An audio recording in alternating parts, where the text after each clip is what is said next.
और दया धर्म का मूल है। जड़ें जिसको कहना चाहिए, धर्म की जड़ें क्या है? दया। क्योंकि कोई भी धर्म टिकता है तो दया के ऊपर टिकता है। हर व्यक्ति के अंदर एक दूसरे के कष्ट को समझना चाहिए। स्वामी जी श्री रामचंद्र जी महाराज की अनुभववाणी का बहुत ही प्यारा सूत्र है कि जिसी आत्मा आपने,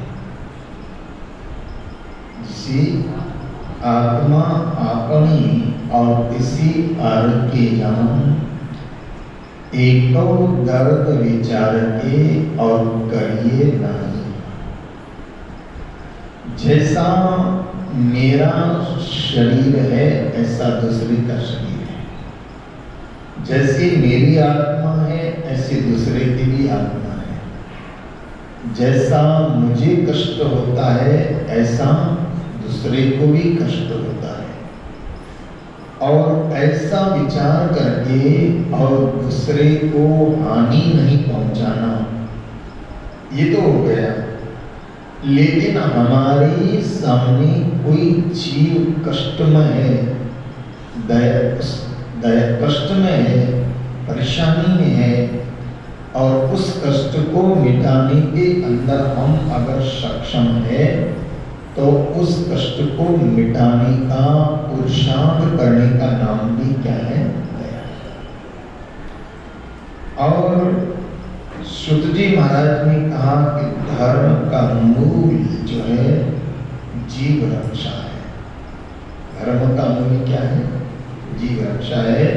और इसलिए हमारे यहाँ बड़ा सुंदर सूत्र दिया है कि आदमी का चलना भी सावधानी पूर्वक होना चाहिए, आदमी के कार्य भी बड़े सावधानी पूर्वक होना चाहिए, और चलने में भी व्यक्ति को ये ध्यान रखना चाहिए कि मेरे पांव के नीचे कोई भी सूक्ष्म जीवात की मृत्यु न हो।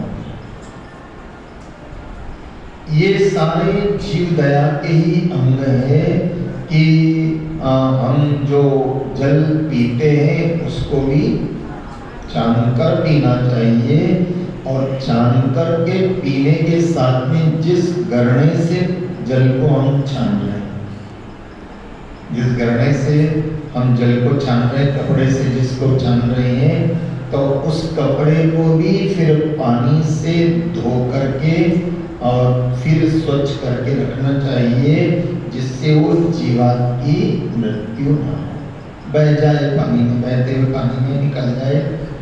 हम निमित्त न बने, एक बात कहिए, हम भी किसी भी जीव की हिंसा के निमित्त न बने, ऐसा महापुरुषों ने कहा। हर बात में महापुरुषों ने कहा है कि हमारा ऐसे तो इतने सूक्ष्म जीव है कि बोलने में भी, हमारे बोलने में भी बहुत सारे जीवों की हिंसा हो सकती है, लेकिन ऐसा कहा गया है कि वो तो अजानता,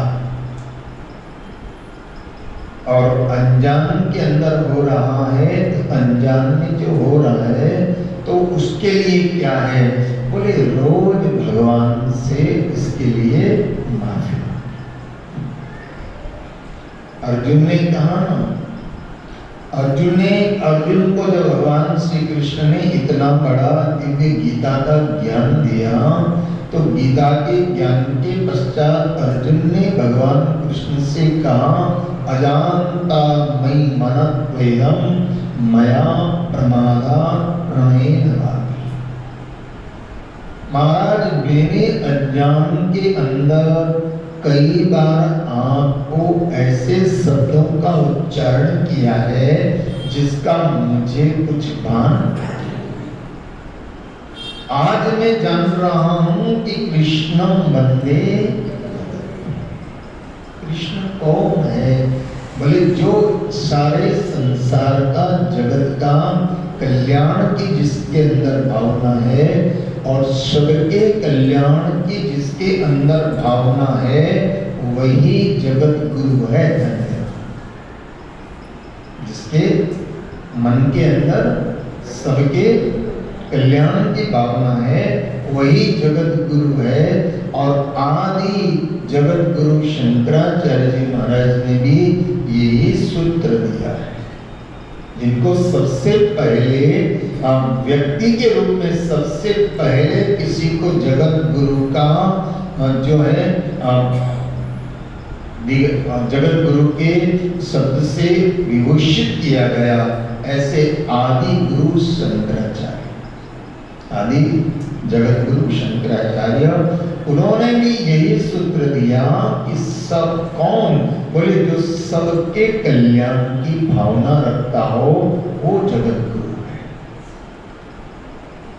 लेकिन अभी क्या हो रहा है, अभी तो आप ये देखिए रुपए पैसे देकर के लोग नकली जगत गुरु बन जाते हैं।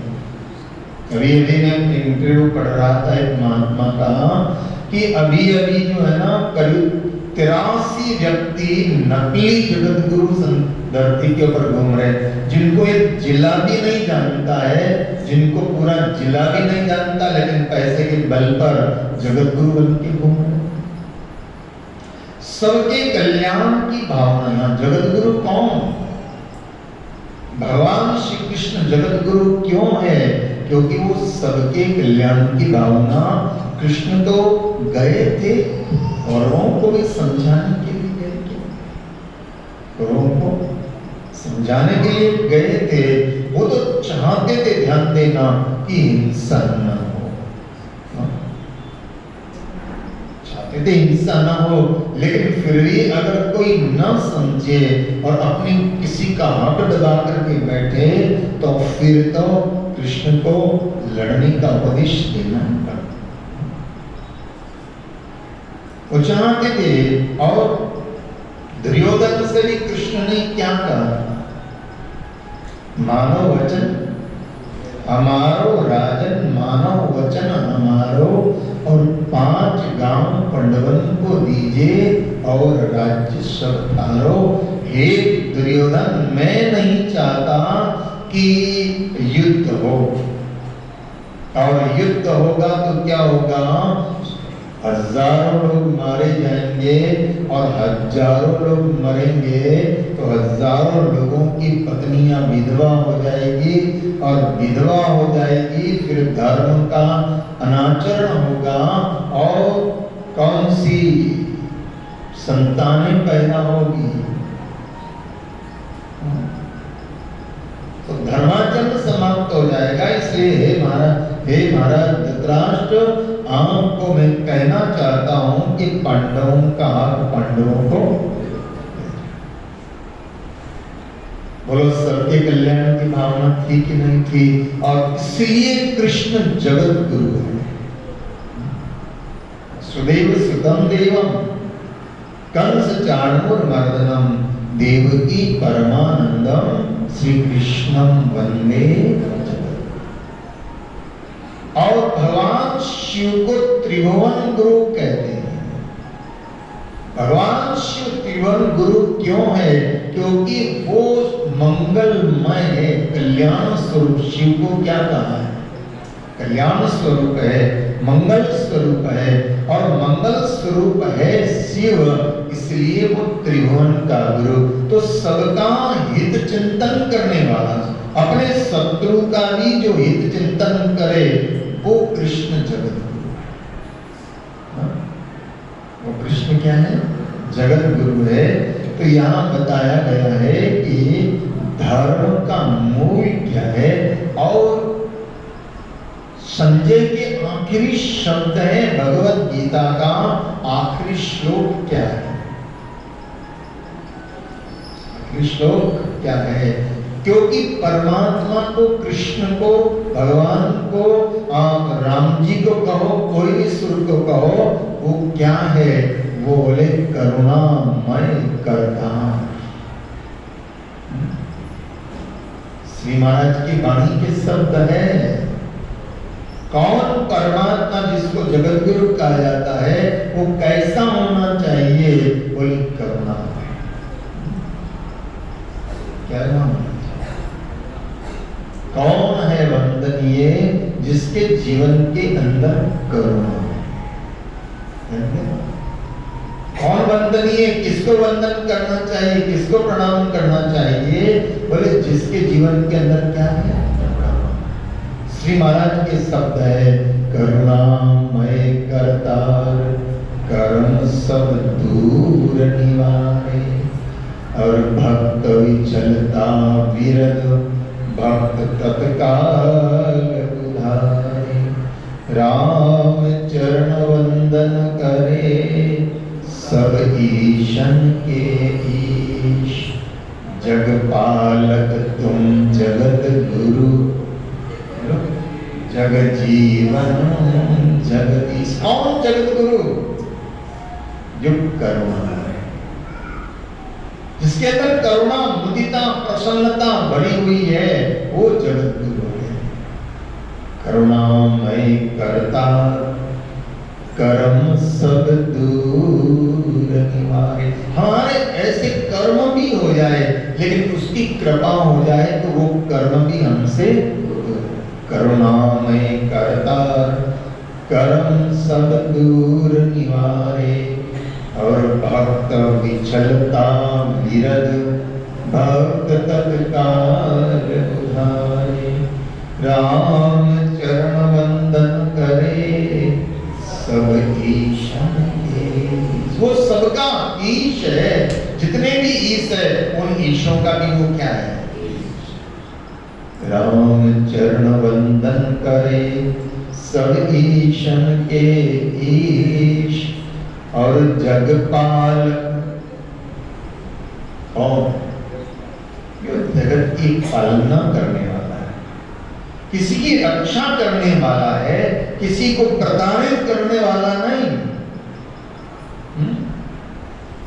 कौन जगत गुरु? जो किसी को प्रताड़ित करने वाला जगत गुरु नहीं, जो सबकी रक्षा। जगपालक तुम जगत गुरु, जग जीवन जगदीश। जगत का जो जीवन है, जैसे जल जगत का जीवन है, ऐसे परमात्मा जगत का जीवन है, और ऐसे प्रत्येक व्यक्ति किसी का जीवन बने, जीवन देने वाला बने, जीवन लेने वाला। जगपालक तुम जगत गुरु, जगजीवन जगदीश। और ऐसे को क्या करें? राम चरण वंदन करे। जो सबका पालन करने वाला है उसको क्या करो? वंदना करो। कौन है वंदनीय? ध्यान देना, कौन है वंदनीय? ऊंचे आसनों पर बैठने से वंदनीय नहीं बनता है कोई। वंदनीय कौन बनता है? जो सबकी पालना करने वाला, सबके प्रति दया का भाव रखने वाला होता है, वो वंदनीय होता है। करुणामय, जो करुणा का होता है। और इसलिए भगवान शिव को हम क्यों वंदन करते हैं? क्योंकि वो अवतार किसके हैं? बोलो ना, कर्पूर गौरम, बोलो कर्पूर गौरम करुणावतारम संसार सारम भुजगेन्द्रहारम सदा वसंतम हृदयारविंदे भवं भवानी सहितम। वो करुणा का अवतार है, इसलिए भवानी सहित हम उसको नमस्कार करते। कौन वंदनीय है? तो यहाँ बताया गया है कि कौन धर्म कहां से उत्पन्न होता है? जिसके हृदय के अंदर दया है, वहां से धर्म की उत्पत्ति होती है। और इसलिए हमारे गुजरात के प्यारे संतों ने क्या कहा है? मेरा कल्याण मत करो, बोलो ना, मेरा ही कल्याण करो, यानी कि तो स्वार्थी हो गए। लेकिन क्या कहा संतों ने ए मेरे नारायण, ए मेरे प्रभु सोनो करो प्रभु जी सब, किसी का अहित ना हो, वहां सबका हित हो, सबका कल्याण हो, सबको वंदन करें हम, सबके प्रति हमारे हृदय के अंदर करुणा के भाव हो तो वंदनीय है। धर्म का मूल क्या है? बोले दया धर्म का मूल है। धर्म कहां से उत्पन्न होता है? आपके हृदय के अंदर किसी के प्रति करुणा आ गई है तो समझो कि आप धार्मिक हैं। करुणा के भाव आ गए ना, किसी का कष्ट को दूर करने के भाव आ गए, किसी को कष्ट को मिटाने के आपके हृदय के अंदर भाव आ गए, तो समझना कि हम सच में धार्मिक है। धार्मिक का मतलब सिर्फ इतना ही नहीं होता, मंदिर जा रहे हैं वो भी एक धर्म का अंग है, गलत अर्थ मत लगा। मंदिर जाना भी एक धर्म का अंग है, लेकिन सिर्फ मंदिर जाना ही धर्म, पूजा पाठ करना धर्म का अंग है, लेकिन सिर्फ पूजा पाठ करना ही धर्म,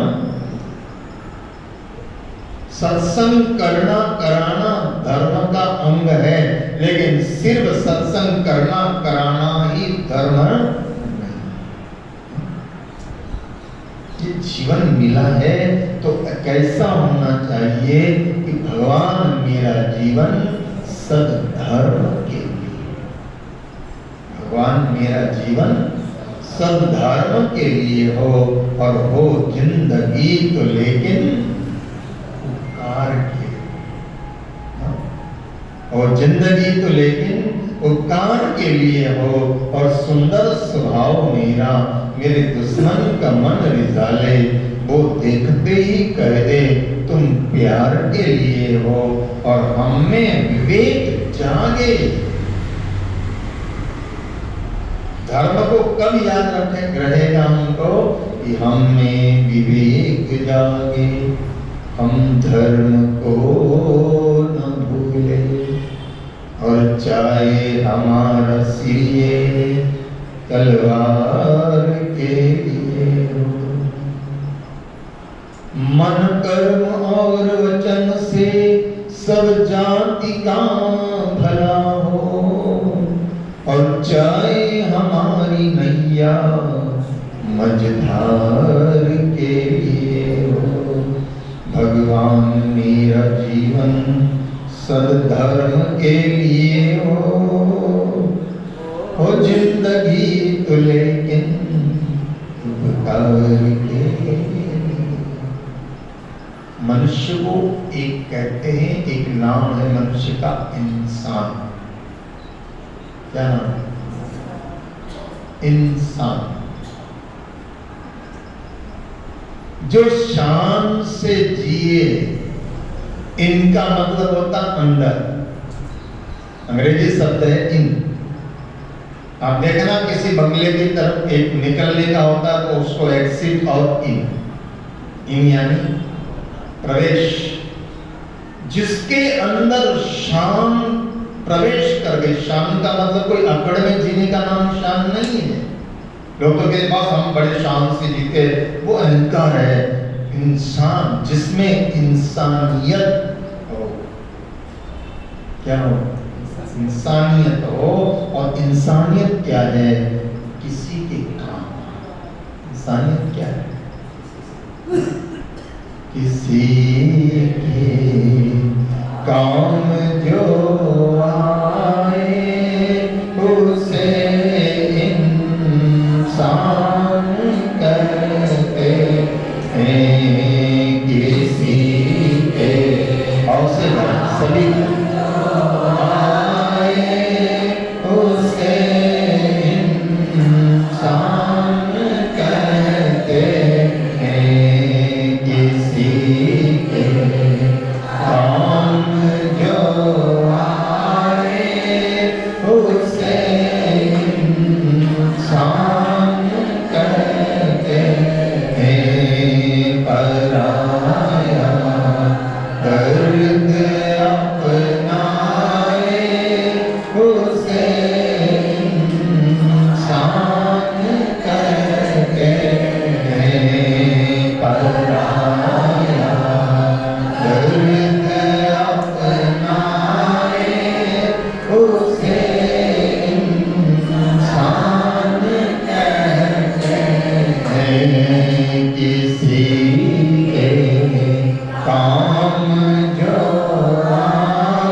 मुश्किल से न घबराए उसे इंसान कहते हैं। जो मुश्किल से न घबराए उसे इंसान कहते हैं। किसी के काम जो आए उसे इंसान कहते हैं। किसी के काम जो आए उसे इंसान कहते हैं। पराया दर्द अपनाए उसे इंसान कहते हैं। पराया दर्द अपनाए उसे इंसान कहते हैं। दुनिया एक उलझन है, कहीं धोखा कहीं ठोकर। ये दुनिया एक उलझन है, कहीं धोखा कहीं ठोकर। कोई हंस हंस के जीता है, कोई रोता रो रो कर। कोई हंस हंस के जीता है, कोई जीता है रो रो कर। जो गिर कर फिर संभल जाए उसे इंसान कहते हैं। जो गिर कर फिर संभल जाए उसे इंसान कहते हैं। किसी के और से गाड़ी सभी गाना उसे इंसान कहते हैं। किसी के काम जो आए उसे इंसान कहते हैं। पराया दर्द अपनाए उसे इंसान कहते हैं। पराया दर्द अपनाए उसे इंसान कहते हैं। अगर गलती रुलाती है तो राहें भी बताती है। अगर गलती रुलाती है तो राहें भी बताती है। मनुष्य गलती का पुतला है जो अक्सर हो ही जाती है। मनुष्य गलती का पुतला है जो अक्सर हो ही जाती है। जो गलती कर के पछताए उसे इंसान कहते हैं। जो गलती कर के पछताए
पराया, दर्द अपनाए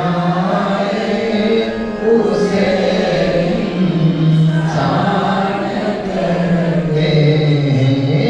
अकेले ही जो खा खा कर गुजारा जिंदगी करते, अकेले ही जो खा खा कर गुजारा जिंदगी करते, गुजारा जिंदगी करते।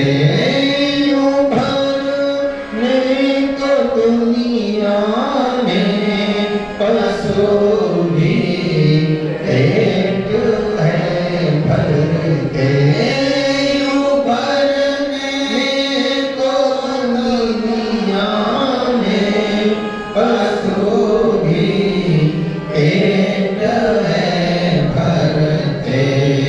सभी को बांट कर खाए उसे इंसान कहते हैं। सभी को बांट कर खाए उसे इंसान कहते हैं। सभी को बांट कर खाए उसे इंसान कहते हैं। किसी के काम जो आए उसे इंसान कहते हैं। पराया दर्द अपनाए उसे इंसान कहते हैं। पराया दर्द अपनाए उसे इंसान कहते हैं। जो मुश्किल में न घबराए उसे इंसान कहते हैं। जो गिर कर फिर संभल जाए उसे इंसान कहते हैं। जो गलती करके पछताए उसे इंसान कहते हैं। जो गलती करके पछताए उसे इंसान कहते हैं। सभी को बांट कर खाए उसे इंसान कहते हैं। सभी को बांट कर खाए उसे इंसान कहते हैं। उसे इंसान कहते हैं। उसे इंसान कहते। तो अपने हृदय में दया के भाव रखे और किसी का अहित न होने दे। वो कौन है? तो धर्म दया से उत्पन्न होता है और इसलिए महापुरुषों ने कहा सभी को बांट कर रखा है। एक महापुरुष के पास में एक शिष्य बैठा हुआ था, एक सद्गुरु। सद्गुरु के पास एक शिष्य बैठा हुआ था। तो उस शिष्य ने सद्गुरु से पूछा कि गुरुदेव आप बताइए कि धर्म की पालना और सदैव आनंद आनंदित और सबके प्रिय रहने का तरीका क्या है? धर्म की धर्म हमारे हृदय में बना रहे और सबके प्रिय बने रहे और सदैव आनंदित रहे, उसका तरीका क्या है? अब प्रश्न कर लिया शिष्य ने, दुनिया में कैसे आनंदित रहे, सबके प्रिय कैसे रहे, इसका तरीका क्या है? तो गुरुदेव ने कहा देखते हैं, जवाब देंगे, मौका लगेगा। थोड़ी देर हुई, घंटा आधा घंटा, गुरु ने तुरंत जवाब नहीं दिया। तुरंत गुरु ने कोई जवाब नहीं दिया। कई बार ऐसा होता है, हम भी गुरु से कुछ पूछते हैं, गुरु की मौज हो जाए तो तुरंत भी जवाब दे दे, तुरंत भी रिप्लाई कर दे, और ना दे तो ना दे, उसकी मौज, उसकी मर्जी है, जवाब दे ना दे। कुछ समय गुजरा और आधा घंटा पौन घंटा व्यतीत हुआ होगा और शिष्य तो ये भी भूल गया कि मैंने गुरु से कुछ प्रश्न किया था। और आधा पौन घंटे के बाद में एक भक्त आया और मिठाइयां लेकर के आया, फल लेकर के आया। मिठाइयां लाया, संत के पास कोई आए तो खाली हाथ नहीं जाना चाहिए, गुरु के पास, संत के पास कुछ लेकर के। तो वो भक्त लेकर के आया, मिठाइयां लेकर के आया, फल लेकर के आया, और जैसे ही लेकर के आया गुरु के सामने रखा, गुरु ने उससे ढंग से बात नहीं करी।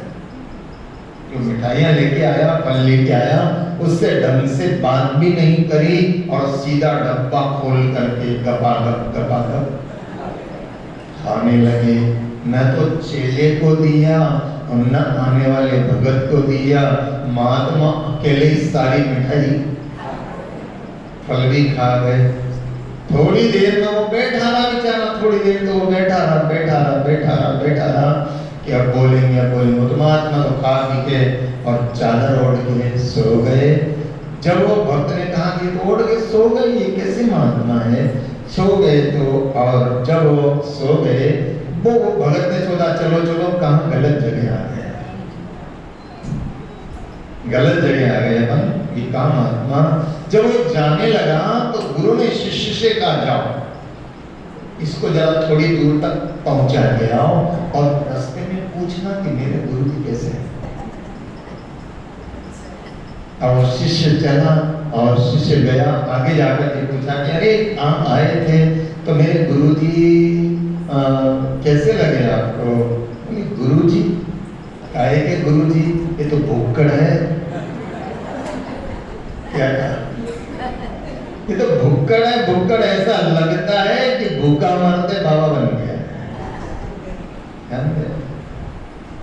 और ऐसा होता है, कई बन भी जाते हैं, नारी हुई घर संपत्ति नासी और मुंड मुंडाए भय सन्यासी, पत्नी की मृत्यु हो गई, धन चला गया, दिवाला आउट हो गया, खाने के फाफे पड़ने लगे, बाबा जी हो गए। कई बन जाते, हरिद्वार चले जाते, वृंदावन चले जाते और बन जाते बाबा जी। हाँ, ऐसे के जीवन के अंदर जो खाने पीने के लिए ही साधु बना है, न वो अपना कल्याण कर सकता है और न दूसरे का कल्याण कर सकता। इसलिए बताया गया साधु कैसा, एक होता है हक साधु, हकीकत में साधु, एक होता है बक साधु, बगले जैसा, बाहर कुछ अंदर कुछ, और एक होता है तक साधु, ताक में रहता है कि कहाँ हाथ मारा जाए, और एक होता है छक साधु, रोज उसको चकाचक चाहिए, बाकी जाओ।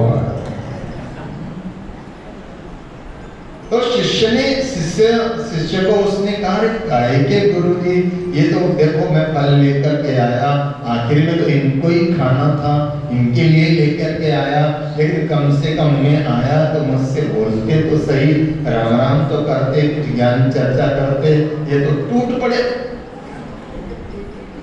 तू चेला है, तुझे भी नहीं दिया। बड़ा नाराज होता हुआ चला गया। गुरुजी के पास आया चेला, तो चेले ने पूछा, गुरुजी ने पूछा, कहो भाई क्या कह रहा था वो? अरे बोले महाराज मुझसे नहीं कहा जाएगा। मैं नहीं कहाँ जाऊं, कह पाऊंगा। बोले क्या कहा उसने? बोले कहा क्या उसने कहा? ये भुक्कड़ है। नारायण आपको तो भुक्कड़ की उपाधि मिल रही है, आपको तो कह दिया। तो बोले अच्छा अच्छा बेटा, ठीक है बेटा, तेरे प्रश्न किया था ना, जगत में आनंदित कैसे रहा जाए, कैसे प्रसन्न रहा जाए, जिंदगी जीवन में कैसे रहना चाहिए, सर्वप्रिय कैसे रहा जाए। बेटा कोई अगर हमारी सेवा करे तो अकेले अकेले खा लेना, ये भी कोई जिंदगी का आनंदित रहने का तरीका, आनंदित रहने का तरीका नहीं कि अपना अपना ही खा ले बस। ये तरीका नहीं बेटा कि अपने अपने खा ले। जगत हमको देता है, जगत हमें प्रदान करता है, तो ये तरीका नहीं कि अपना अपना खा ले बस। चलिए का तरीका कौन सा, फिर बताएंगे बाद में, फिर बताएंगे बाद में। अब वो घंटा आधा घंटा महात्मा के पास कोई इनको जाता जाता ही रहता था। आधे घंटे बाद में एक भगत और आया, वो भी फल लेके आया, मिठाई लेकर के आया, और उसने भी सामने रखा। महात्मा ने क्या किया, उससे तो बड़े प्रेम से बातें करनी, आओ साहब आप ठीक हो, क्या है क्या नहीं, उससे तो ठीक से बात करी, लेकिन उसकी लाई हुई मिठाई को, उसके लाए हुए फलों को उठा के सामने गटर बह रही थी, उस गटर में डाल दिया। जब गटर में डाल दिया, वो भगत सुनता तो रहा इनकी बातें बाबा जी की, लेकिन मन ही मन में कूदता रहा, मैं लाया था तो इनके लिए लाया था, अरे इनको नहीं खाना था तो मत खाते, बोलो ना, इनको नहीं खाना तो नहीं खाते, लेकिन कम से कम किसी और को तो, हाँ इनको अगर डायबिटीज है और ये मिठाई नहीं खा सकते तो मत खाते, लेकिन दूसरे को तो बांट देते ना। मेरी लाई हुई मिठाई को ना तो खाया और ना खिलाया, मेरे लाए हुए फलों को न खाया न खिलाया।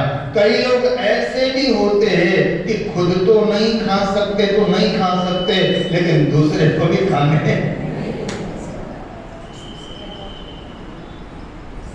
रमेश भाई ओझा ने एक बार अपनी कथा में एक बात सुनाई थी कि बोले हम लोग कहीं कथा करने गए तो वहाँ भंडारा चल रहा था, तो एक सेठ आया मिठाई रखने के लिए, तो एक पीस रखा उसने।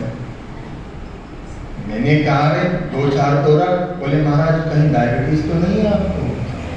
रमेश भाई ओझा ने कहा होगी डायबिटीज तेरे को, हमें तो कुछ नहीं है, हम तो खाते भी है और खिलाते भी है।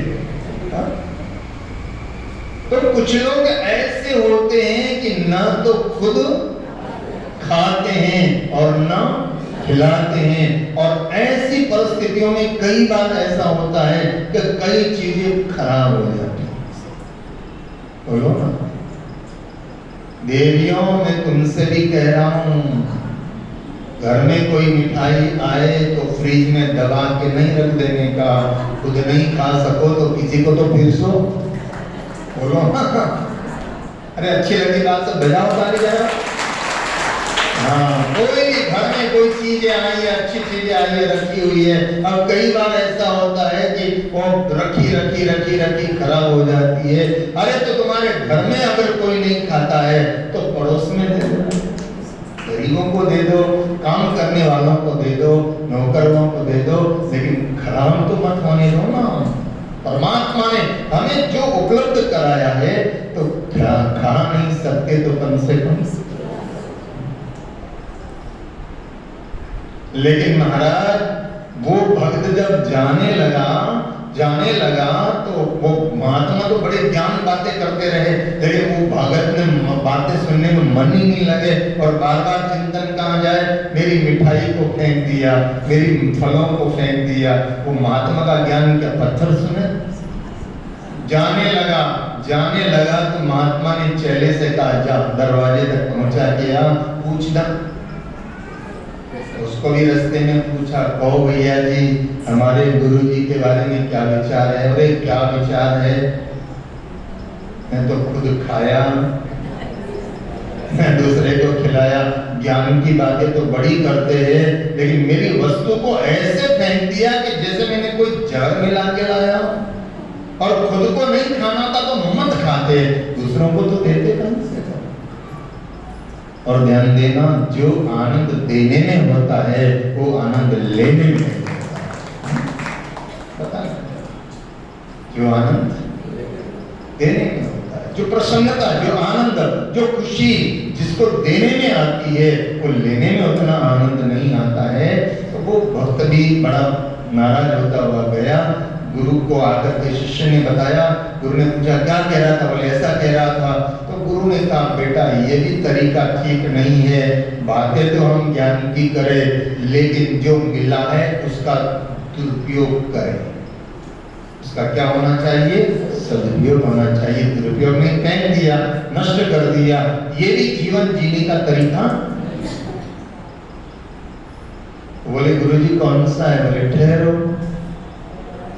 आधा पौन घंटे बाद में फिर कोई भगत आया, वो भी मिठाइयाँ लेकर के आया, वो भी फल लेके आया। महात्मा ने जो लेकर के आया उसमें से थोड़ा ग्रहण कर लिया। आचार्य श्री रामकिशोर जी महाराज को मैंने देखा, ऐसी परिस्थितियों में भी देखा मैंने कि जब अस्वस्थ होते तो भगत कुछ लेकर के आया है, तो हम लोग साथ में सेवा में होते तो हम लोग मना करते महाराज को कि आपको जरा थोड़ा तकलीफ है, आप मत लो। अरे बोले कण में क्या है, अगले को एक कण लेने से उसको ऐसा लगेगा कि गुरुजी ने मेरी वस्तु को स्वीकार। मैंने महाराज जी को देखा, भीलवाड़ा के अंदर हम थे, बड़ी खांसी हो रही थी। भीलवाड़ा के अंदर महाराज श्री विराजमान, मैं सेवा में था उनके साथ, बड़ी खांसी हो रखी। तो एक सोमानी परिवार, उनके बड़े भक्त थे महेंद्रगढ़ के, तो वो दूध लेकर के आ गए।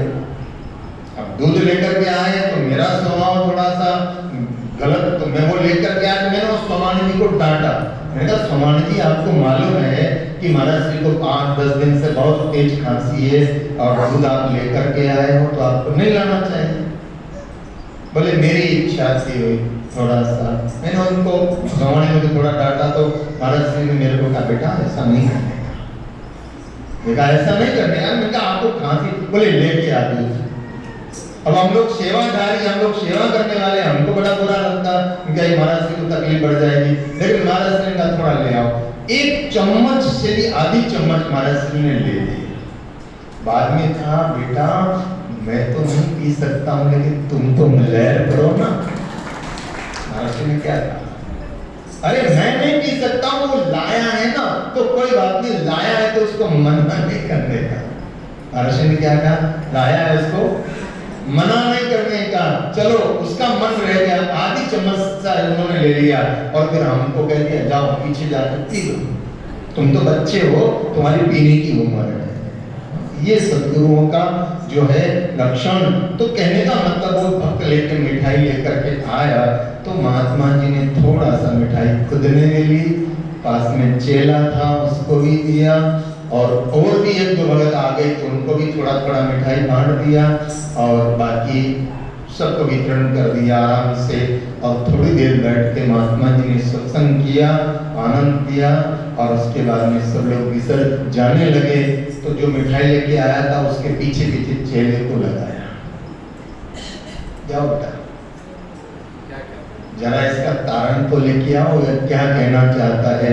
उसको जाकर के पूछा कि भैया जी आप क्या कहते हो। अरे बोले क्या महात्मा है, क्या संत है, खुद ने भी नहीं रखा, खुद ने भी अकेले में नहीं खाया, खुद ने भी ग्रहण कर लिया, हमारा लाया हुआ थोड़ा ही ग्रहण कर लिया। और मैं कहता हूँ आई कण भी अगर स्वीकार कर ले तो लाने वाले का मन खुश हो जाता है, लिया तो है, लिया तो है ना।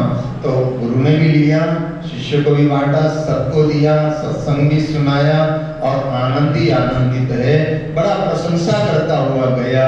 गुरु के पास चेला आया, चेले से पूछा गुरु ने कि क्या, बोले महाराज बड़ी प्रशंसा कर रहा था। बोले बेटा यही जीवन जीने का तरीका है कि जो मिला है उस पर सांप बन के मत बैठो। चाहे किसी को भी मिला, चाहे ग्रस्त को मिला, चाहे संत को मिला, चाहे योगी को मिला, चाहे भोगी को मिला, जो कुछ भी मिला हुआ है उस पर हमारे अकेले का हक, जो मिला हुआ है उस पर हमारे अकेले का हक नहीं है, सब का है। लेकिन अक्सर होता क्या है, दीपावली आ रही है, घर में मिठाई लानी है तो 600 रुपए किलो खिलाएंगे और नौकर को देनी है तो बोलो ना, ये हकीकत है। नौकर को देनी है तो डालडा की दे दे भैया, चले।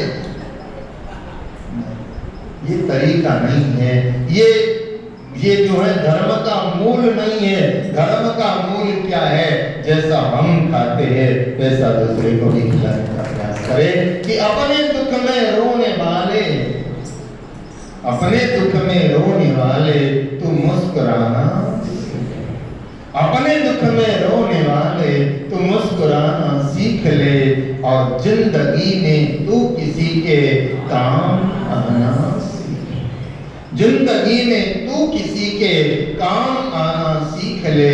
और जो खिलाने में मजा है आप खाने में नहीं, और जिंदगी में तू किसी के काम आना सीख ले, जिंदगी में तू किसी के काम आना सीख ले। जो दूसरे के काम आता है वो कब काम आता है, जब उसके हृदय के अंदर दया के, और दया के भाव कब होंगे, जब उसकी याद रहेगी। याद रखना, दया का उल्टा क्या, याद। और किसकी याद रहेगी, परमात्मा की याद रहेगी। जिसी आत्मा आपनी और किसी बार की जान, एको दर्द विचार के और करिए नाही हान, करिए नाही हान, ऐसा विचार करके। तो यहाँ महाराज श्री का प्रसंग सुनाना था, प्रसंग बदल गया तो दूसरी बातें आ गई, लेकिन उसी प्रसंग में आई। महाराज शिवी एक राजा शिवी है जो प्रत्येक जीव की रक्षा करने के लिए लगे हुए।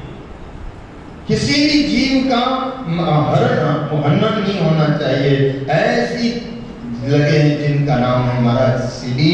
और जब कोई दया का भंडार होता है, दया का जो करता होता है, तो उसकी प्रशंसा तो होती है। और आदमी के धन से प्रशंसा नहीं होती, ध्यान देना। आदमी के कार्यों से उसके धनिक तो कई हो गए और कई है और कई हो जाएंगे, उससे कोई फर्क नहीं पड़ता है। और हमारे संत कहा करते थे कि धन की अगर बात करो तो कई बार धन तो गणिका के पास भी बहुत होता है, तो गणिका के पास में बहुत होता है। और अहंकार, बोले अहंकार तो सत्ता पर बैठने वाले के पास बहुत अहंकार होता है, ऐसी कोई बड़ी बात नहीं है। पद तो बोले किसी न किसी को, हर आदमी को किसी न किसी प्रकार का पद मिल जाता है। पद की महत्वपूर्णता नहीं है और धन की महत्वपूर्णता नहीं है। महत्वपूर्णता किसकी है, बोले हमारे से जो दया के कार्य हो रहे हैं उनकी महत्वपूर्णता है। तो महाराज शिवी की इतनी प्रशंसा हुई, शिवी जैसा कोई परोपकारी नहीं, शिवी जैसा कोई दयालु नहीं है, जीव रक्षा के अंदर शिवी लगे हुए हैं। और ये प्रशंसा कहाँ हो रही है, देवताओं की सभा, स्वर्ग में, स्वर्ग के अंदर बड़ी प्रशंसा हो रही है महाराज शिवी की। बोले शिवी जैसा कोई दयालु नहीं है, शिवी जैसा कोई परोपकारी नहीं है। तो ध्यान देना, कुछ लोग तो ऐसे होते हैं कि किसी की प्रशंसा सुनकर के खुश होते हैं, और कुछ लोग ऐसे होते हैं कि किसी की प्रशंसा होती है ना तो क्या कहते हैं, जाना जाना ये अबार हो गया, यहाँ की पुरानी स्थिति तो मैं जाना। लोग बस तैयार हो जाएंगे, बस निंदा करने में तैयार हो जाएंगे, जानते हैं अरे ये अभी के काल का धनपति है, कल के ये है। अब किस लोग क्यों, कारण क्या है कि अगर कोई किसी की प्रशंसा को सहन नहीं कर पा रहा है तो मान लेना कि उससे बड़ा ईर्ष्यालु कोई है। महाराज इंद्र की सभा में और महाराज शिव की प्रशंसा होने लगी तो और तो ठीक है, लेकिन सबसे ज्यादा प्रशंसा से खुशी किसको नहीं हुई? इंद्र को खुशी। इंद्र ने कहा अच्छा, मेरे इंद्रासन, मैं इतना बड़ा स्वर्ग का राजा, देवताओं का राजा, और मेरी कोई प्रशंसा नहीं करता है, और वो धरती के एक राजा शिव की इतनी प्रशंसा। कैसे जीव हिंसा को रोकने वाले हैं, कैसे वो दया वाले हैं, कैसे उपकारी है, मैं जाकर के देखता हूँ। अब ये महाराज इंद्र अग्नि देवता को साथ में लेंगे और महाराज शिव के धर्म जो रक्षण का धर्म लिया हुआ है, उन्होंने दया का धर्म जो पालन करने का नियम लिया हुआ है, उनकी दया धर्म से उनको गिराने के लिए क्या उपाय करते हैं, वो जैसा भी प्रसंग होगा कल के सत्संग में आपके समक्ष रखने का प्रयास करेंगे। आज का सत्संग का समय पूर्ण हुआ है।